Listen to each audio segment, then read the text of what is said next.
Prabhas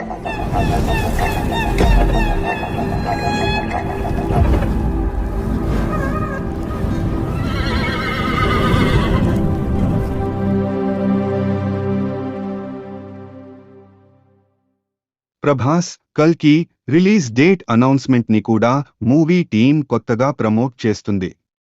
release date announcement కి ఓ timer fix చేసింది. కల్కి 2898 ఏది. ప్రభాస్ హీరోగా నాగ్ అశ్విన్ దర్శకత్వంలో హిందూ మైథలాజీ కథతో సైన్స్ ఫిక్షన్ థ్రిల్లర్గా తెరకెక్కుతున్న సినిమా కల్కి 2898 యాడ్. ఈ సినిమాలో కమల్ హాసన్, దీపికా పదుకునే, దిశా పటాని, అమితాబ్ బచ్చన్ ముఖ్య పాత్రల్లో కనిపించనున్నారు. ఈ సంక్రాంతి పండక్కే రావాల్సిన ఈ చిత్రం షూటింగ్, గ్రాఫిక్స్ వర్క్ ఆలస్యం అవ్వడంతో వాయిదా పడింది. ప్రస్తుతం షూటింగ్ చివరి దశలో ఉందని సమాచారం. దీంతో సినిమా రిలీజ్ చేయడానికి మేకర్స్ సిద్ధమవుతున్నారు.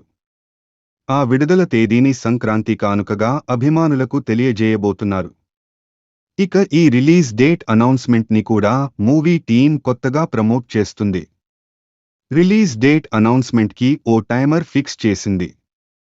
ఈ మూవీ టైటిల్లో 2898 యాడ్ అనే టైమ్ లైన్ ఉన్న సంగతి తెలిసిందే.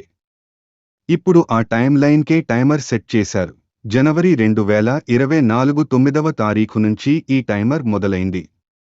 ఆ టైమర్ 2898 ఇయర్ని ఎప్పుడు చేరుకుంటుందో అప్పుడు రిలీజ్ డేట్ అనౌన్స్మెంట్ అంటూ తెలియజేశారు. కాగా ఈ టైమర్ ఇప్పటికీ 2057వ సంవత్సరానికి చేరుకుంది. ఇక ఈ టైమర్ ఎప్పుడు 2898ని చేరుకుంటుందో అని అభిమానులంతా ఒక పక్క టైమర్ ని పెట్టుకుని గమనిస్తూ వస్తున్నారు. కాగా ఈ రిలీజ్ డేట్ పై ఒక వార్త ఫిలిం వర్గాల్లో చక్కర్లు కొడుతోంది. కల్కి సినిమాని వైజయంతి మూవీస్ నిర్మిస్తున్న సంగతి తెలిసిందే. ఈ సంస్థ నుంచి వచ్చిన జగదేక వీరుడు, అతిలోక సుందరి, మహానటి, మహర్షి లాంటి సూపర్ హిట్ సినిమాలు మే 9న రిలీజ్ అయ్యి ఆ బ్యానర్లోనే కాదు తెలుగు ఇండస్ట్రీలో కూడా గుర్తుండిపోయే చిత్రాలుగా నిలిచాయి. ఆ డేట్ వైజయంతి మూవీస్ కి బాగా కలిసి రావడంతో కల్కి లాంటి ప్రతిష్టాత్మకమైన ప్రాజెక్టుని కూడా ఆ డేట్లోనే రిలీజ్ చేయాలని భావించినట్లు సమాచారం.